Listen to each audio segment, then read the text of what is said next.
Bonjour et bienvenue dans un programme d'études bibliques appelé Searching His Word. Searching His Word. C'est notre première diffusion internationale pour 2025. Et je m'appelle Brad et je suis Gerspur. C'est mon plaisir et privilège de vous apporter un message de la parole de Dieu, la Sainte Bible. Et nous allons ouvrir notre programme par une prière. Notre Père céleste, encore une fois, nous venons à toi, Père céleste, et demandons ta bénédiction dans ce programme d'enseignement afin que nous soyons fidèles, 100% fidèles à ta parole. Père, puisse-t-il être que, en regardant ta parole, que tu puisses bénir ta parole à nos cœurs et attire-nous à toi. Afin que nous puissions devenir tes enfants éternellement par le Seigneur Jésus-Christ. Nous demandons ces choses au nom de Jésus. Amen. Maintenant, voici notre première diffusion internationale venant des États-Unis d'Amérique. Et vous pouvez nous trouver sur Internet à deux sites web différents. Un site web est searchinghisword.com. C'est searchinghisword.com. Un autre site web est zionentravail.com. zionentravail.com.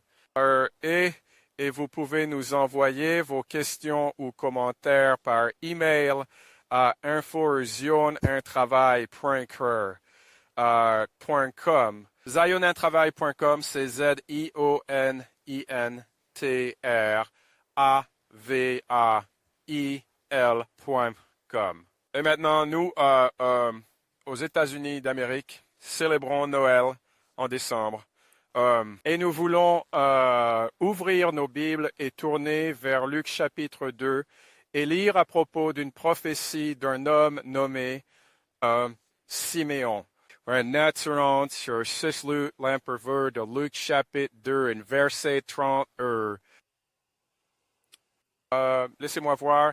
25, Luc chapitre 2, verset 25. Nous lisons, « Et voici, il y avait un homme à Jérusalem. » Maintenant, c'est juste quand la naissance de Jésus, c'est le contexte de ces versets. C'était la naissance de Jésus. Et nous lisons au verset 25 de Luc 2. « Et voici, il y avait un homme à Jérusalem dont le nom était Siméon et le même. L'homme était juste et pieux, attendant la consolation d'Israël, et le Saint-Esprit était sur lui. Et il lui avait été révélé par le Saint-Esprit qu'il ne verrait pas la mort avant d'avoir vu le Christ du Seigneur. Et il vint par l'Esprit dans le temple. Et quand les parents de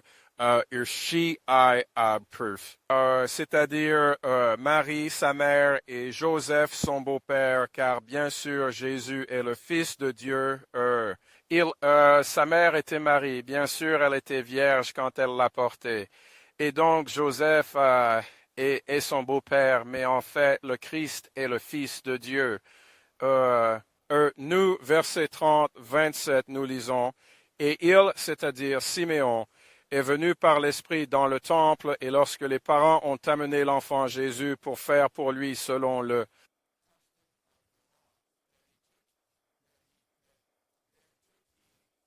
Lui, c'est-à-dire Jésus, dans ses bras, c'est le bébé Jésus.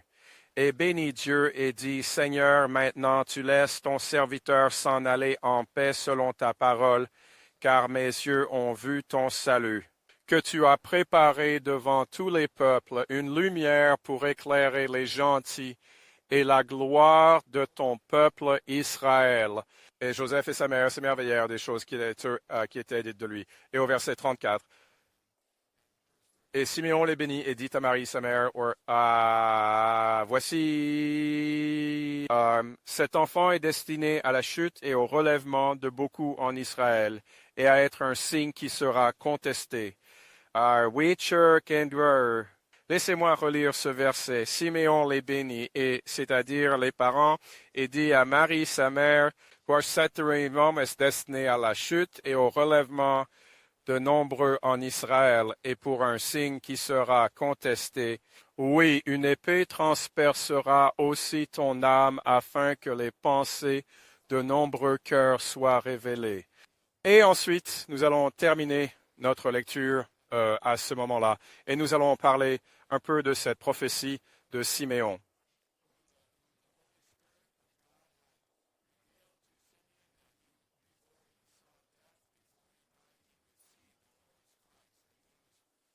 Cet enfant, Jésus dans ses bras, et la prophétie principale que nous voulons examiner ici est au verset 34, où à nouveau Siméon les bénit et dit à Marie sa mère, voici cet enfant est destiné à provoquer la chute et le relèvement de beaucoup en Israël et à devenir un signe qui suscitera la contradiction. Et voilà le verset. Cet enfant est destiné à la chute et au relèvement de plusieurs en Israël. Maintenant, dans la Bible, tout d'abord, Dieu dit dans l'Ancien Testament, nous savons qu'Israël était l'externe et Dieu a utilisé Israël, la nation d'Israël, comme la représentation externe du royaume de Dieu sur cette terre pendant une période d'environ 1482 ans, jusqu'à la seconde venue de Jésus-Christ, jusqu'au moment où Jésus est apparu sur la scène et est né, et était, nous savons grâce aux preuves séculaires ainsi qu'aux preuves bibliques que Christ est né en Seth avant Jésus-Christ.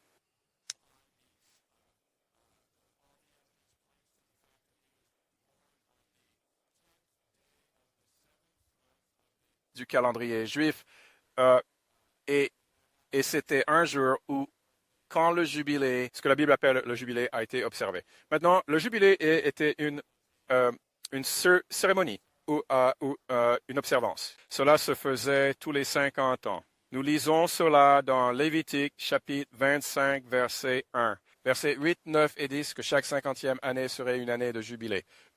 Et cela a été institué en l'an 1407 avant Jésus-Christ. Quand Israël est entré dans le pays de Canaan, après avoir erré dans le désert pendant 40 ans, et ils étaient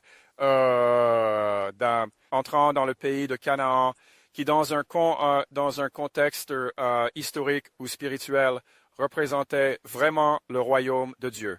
C'était un pays où coule le lait et le miel.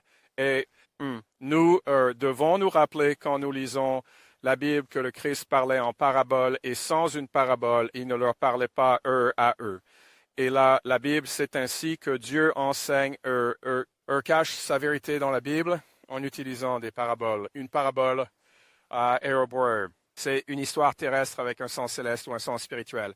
Et la Bible nous dit dans Luc chapitre ou dans Marc chapitre 4, verset 34 par exemple, que sans parabole, il ne leur parlait pas. En d'autres termes, le tout.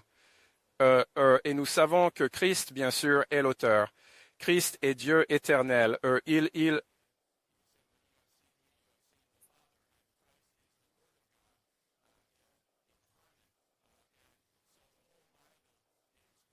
Dans une forme où nous devons chercher la signification spirituelle. Maintenant, dans l'Ancien Testament, comme je l'ai mentionné, Dieu a utilisé la nation d'Israël comme l'élément externe, représentation du royaume de Dieu sur cette terre. Et puis quand Christ est venu et quand Christ est allé à la croix, ce qui était en l'an 33 après Jésus-Christ, la Bible nous dit que le voile du temple qui séparait le lieu saint du saint des saints a été déchiré en deux de haut en bas, indiquant que Jérusalem, qui était la capitale d'Israël, ne serait plus le représentation du royaume de Dieu, et donc peu après Jésus a été crucifié et il est ressuscité le troisième jour selon les Écritures. Et puis 40 jours plus tard, Christ a répandu le Saint-Esprit. Et environ 3000 ont été sauvés cet après-midi de la Pentecôte en l'an 33 après Jésus-Christ. Et à partir de ce moment, Dieu a utilisé les églises et les congrégations du Nouveau Testament comme leur représentation externe du royaume de Dieu. Et donc là, nous voyons qu'il y a eu une chute et une résurrection. Souvenez-vous du verset sur lequel je me concentrais ici dans Luc 2, 34. Laissez-moi le lire à nouveau. Simeon les bénit et dit à Marie, sa mère, voici, cet enfant est destiné à être la chute et le relèvement de beaucoup en Israël. Donc là, lorsque Dieu avait terminé d'utiliser la nation d'Israël comme la représentation externe du royaume de Dieu, nous voyons donc que la nation d'Israël est tombée à Hébreu parce que Dieu ne les utilisait plus comme la représentation externe. Et quand nous lisons tout au long de l'Ancien Testament, nous trouvons encore et encore que les enfants d'Israël, ils adoraient d'autres dieux. Ils adoraient sur les hauts lieux. Ils se plaignaient, par exemple, quand ils erraient dans le désert encore et encore contre Moïse, par exemple. Et Dieu était très patient avec la nation d'Israël. Et pourtant, ce temps est venu où Dieu a fini de les utiliser comme gardiens de l'Évangile. Et l'Évangile se réfère à l'Évangile du jugement et du salut, le salut par le Seigneur Jésus-Christ. Qu'en est-il du jugement? Eh bien, le jugement est parce que nous, en tant qu'êtres humains, nous sommes tous nés en tant que pécheurs. Et que lorsque nous revenons à Genèse, où nous lisons comment Dieu a créé Adam, le premier homme, et puis Ève, sa première femme, et il les a créés à son image. Après une côte d'Adam et créa Ève, sa femme, et nous lisons que Dieu les plaça dans un magnifique jardin.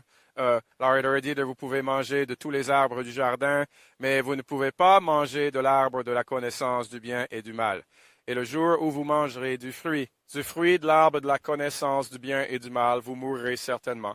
Et c'est précisément ce qui s'est passé. Adam et sa femme ont mangé de cet arbre, l'arbre de la connaissance du bien et du mal. Et immédiatement, leurs yeux furent ouverts et ils surent qu'ils étaient nus. Et ils se cachèrent de la présence de Dieu. Ils savaient qu'ils avaient péché et enfreint la loi de Dieu. Et Dieu, bien sûr, a maudit à ce moment-là et a dit que tu retourneras à la poussière d'où tu as été pris. Et donc l'homme et donc en effet l'humanité spirituellement et physiquement. Le salaire du péché, c'est la mort et nous sommes tous êtres humains par nature. La Bible souligne que est un pécheur. Nous avons hérité de ce péché de nos premiers parents, Adam et Ève. Et cela se propage tout à travers toute la race humaine jusqu'à aujourd'hui. Et ainsi, Dieu a envoyé son Fils unique, le Seigneur Jésus-Christ, dans le monde pour être fait péché pour tous ceux que avait été donné au Christ avant la fondation du monde. Nous lisons dans Éphésiens, par exemple, que Dieu a nommé ceux qu'il sauverait avant la fondation du monde. Nous lisons dans Éphésiens chapitre 1 que Dieu a prédestiné ceux qu'il avait, qui avaient été sauvés par l'expiation du Seigneur Jésus-Christ. Quand Christ est venu et nous lisons aussi de Christ qu'il est l'agneau immolé dès avant les fondations du monde. Déjà depuis les toutes premières fondations du monde, Christ avait déjà été immolé. Oui, qui est ressuscité. Mais juste pour démontrer le fait que Christ devait mourir, croire que Dieu a littéralement envoyé Christ dans le monde pour être fait une démonstration alors qu'il était pendu sur la croix en le 33 après Jésus-Christ et que les parties dépouillées nues et la colère de Dieu était déjà déversée sur lui. Même avant qu'il ne pose la main sur le Seigneur Jésus, la colère de Dieu était déjà déversée sur lui, de sorte que la sueur coulait de son corps comme de grosses gouttes de sang sur le sol. Et Christ criait pitoyablement au Père, « Père, si cette coupe pouvait être éloignée de moi, néanmoins que ta volonté soit faite, 3 fois, soulignant le but de Dieu. » Mais nous lisons dans Romains 11, Dieu nous donne un commentaire Dieu nous donne un commentaire sur cela, sur cette question de chute et relèvement. Et nous lisons dans je vous lis maintenant le chapitre 11 de Romains. Romains chapitre 11. Nous lisons, voyons voir ici.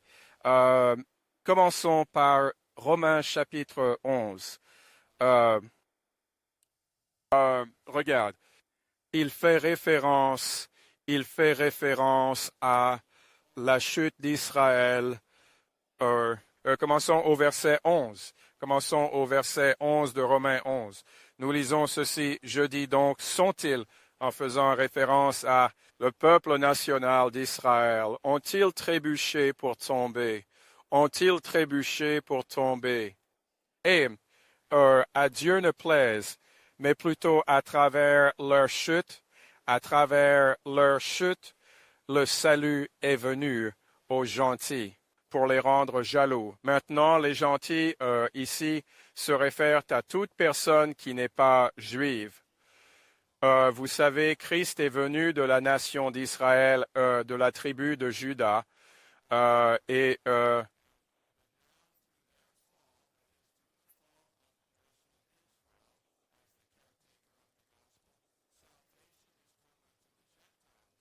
ou pour les provoquer à la jalousie.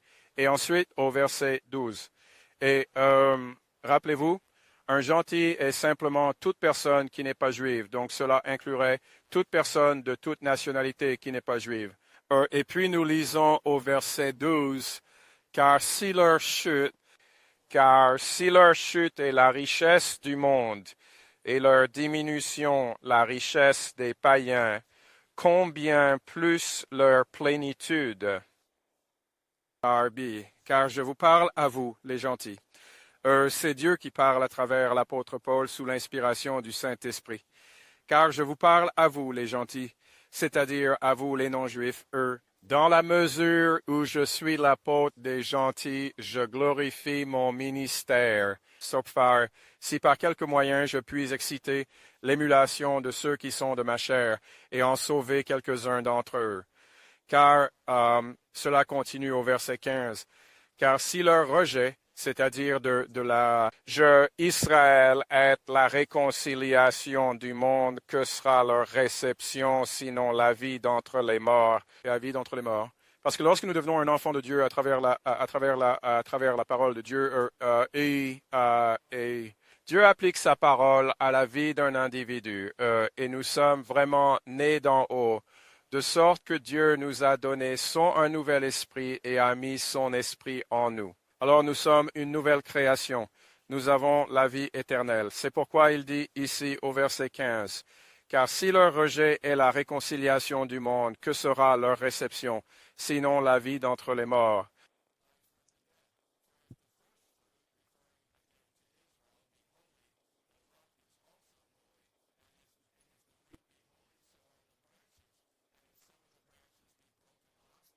Certaines branches d'Israël soient retranchées, signifiant qu'elles n'ont jamais été, sauvées.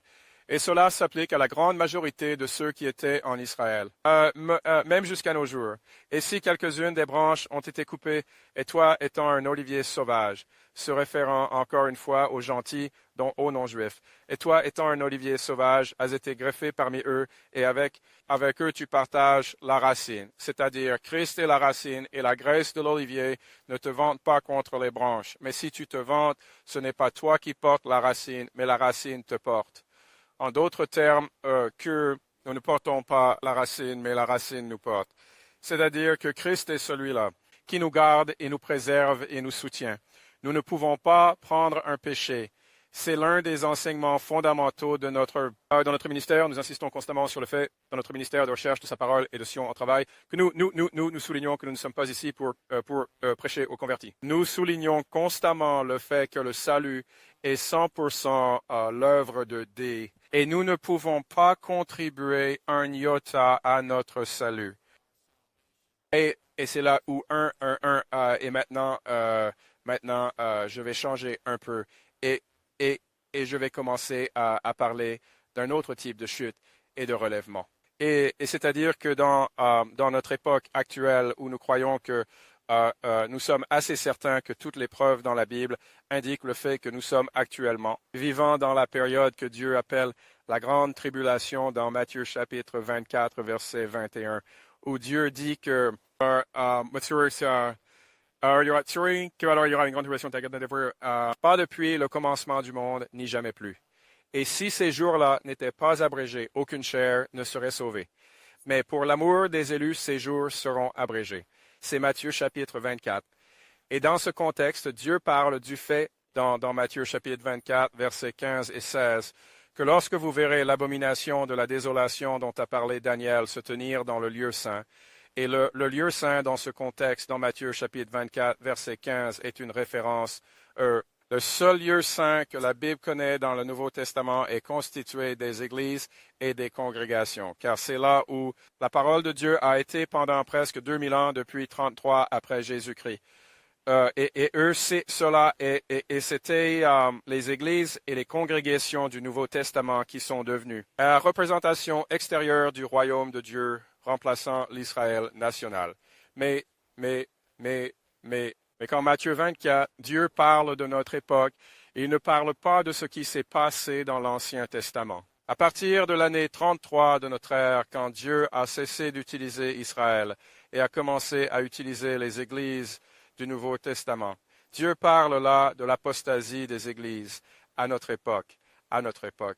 Et ce que je, et donc en réfléchissant, et nous le lirons dans une minute, à propos de cette déchéance dans les églises. Voyons, tournons-nous vers 2 Thessaloniciens. Tournons-nous vers 2 Thessaloniciens pour un moment où nous allons lire, voyons voir ici. 2.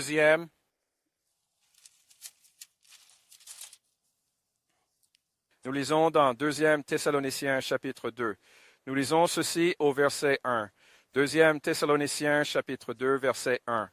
Or nous vous prions, frères, par la venue de notre Seigneur Jésus-Christ, nous vous prions, frères, par la venue de notre Seigneur Jésus-Christ et par notre réunion avec lui, que vous ne soyez pas rapidement ébranlés dans votre esprit ou troublés, ni par esprit, ni par lettre, ni par lettre, comme ceux ni par parole, ni par lettre, comme si c'était de notre part, comme quoi le jour du Christ est proche. Que personne ne vous trompe d'aucune manière, car ce jour ne viendra pas. C'est le jour du Christ. Christ ne viendra pas à moins qu'il n'y ait d'abord une apostasie. D'abord, et que l'homme du péché soit révélé, le fils de perdition. Maintenant, l'apostasie qui est en vue ici est l'apostasie dans toutes les églises du monde entier. Pas d'exception, parce que nous lisons ailleurs dans l'Apocalypse chapitre 20 que Satan a été lié.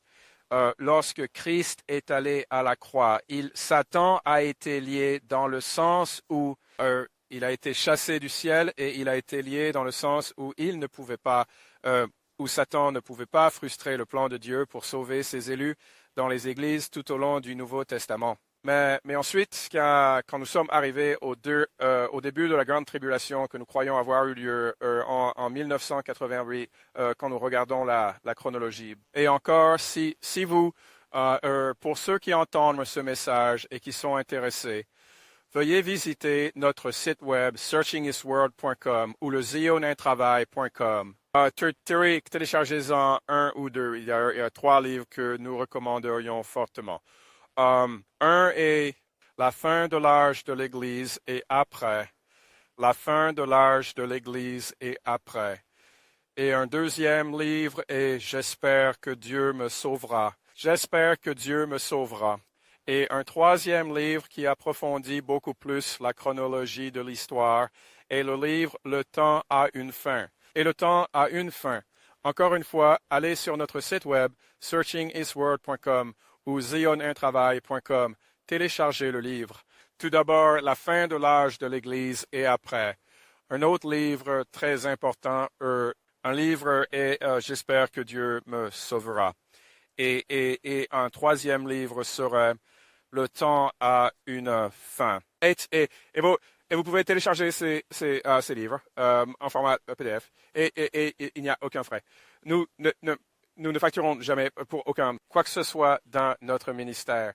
Nous vous encourageons toutefois à faire vos donations volontaires, mais ce n'est pas obligatoire pour télécharger ces livres gratuitement. Si vous le faites, si vous êtes enclin à soutenir ce ministère, et nous prions qu'il y ait ceux qui le feront alors que nous essayons d'envoyer l'Évangile dans le monde entier. Si pour aller sur searchinghisword.com donate, c'est searchinghisword.com and donate. Et faites un don selon vos moyens à ce ministère. Mais encore une fois, vous pouvez télécharger ces livres gratuitement. Et ces livres sont une chose que nous voulons souligner est le fait que la Bible seule et dans son intégralité est l'autorité divine qui structure et détermine l'Évangile. Ce n'est pas une église, ce n'est aucun de nous qui enseignons un homme. Nous ne voulons pas que vous nous suiviez, nous voulons que vous regardiez dans la Bible, consultez les versets que nous citons, lisez ces versets et surtout si vous pouvez télécharger les livres que j'ai mentionnés, parce que ces livres sont remplis de citations de la Bible. Lisez ces livres et regardez ces versets dans la Bible et priez pour la sagesse parce que nous vivons actuellement une époque où il y a des faux messages partout autour de nous. Revenons au verset que je lisais, qui est le fait que dans 2 Thessaloniciens chapitre 2, où Dieu dit que le jour du Christ ne viendra pas, sauf s'il y a d'abord une apostasie. Et cette apostasie. Et ensuite, cela parle, et cet homme, c'est le verset 3, et cet homme du péché, l'homme du péché, est une référence à Satan. Il n'est pas un être humain. Il n'est pas un homme, mais il a été représenté par un homme. Dans Ésaïe chapitre 14, il était représenté comme un homme, mais Satan est un être spirituel. Il n'est pas un être humain. Mais il est, dit-il, et cet homme de péché soit révélé.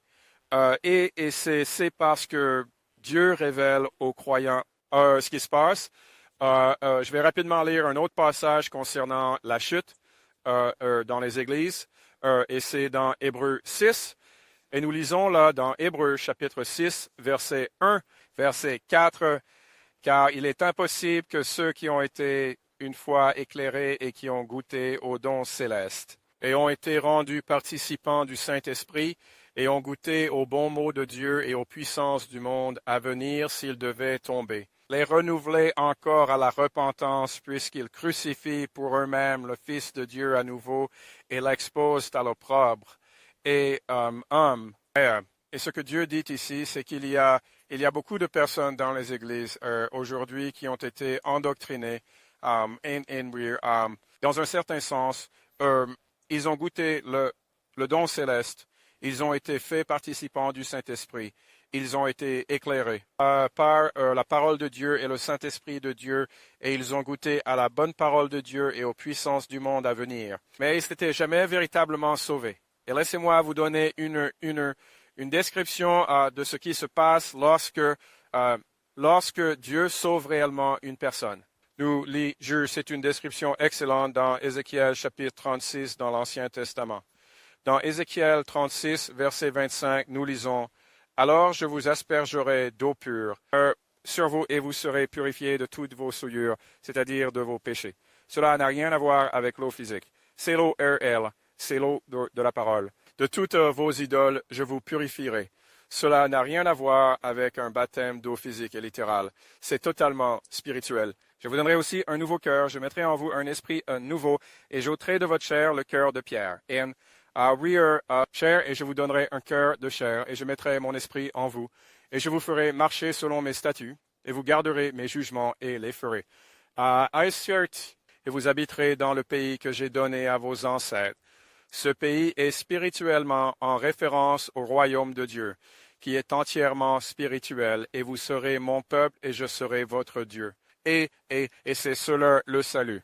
Et donc, chers amis, nous prions que Dieu bénisse ce message pour vous. Écrivez-nous à info.church Écrivez-nous par email à info@zioneeintravail.com, info@zioneeintravail.com. Et jusqu'à notre prochain programme, que le Seigneur vous bénisse richement.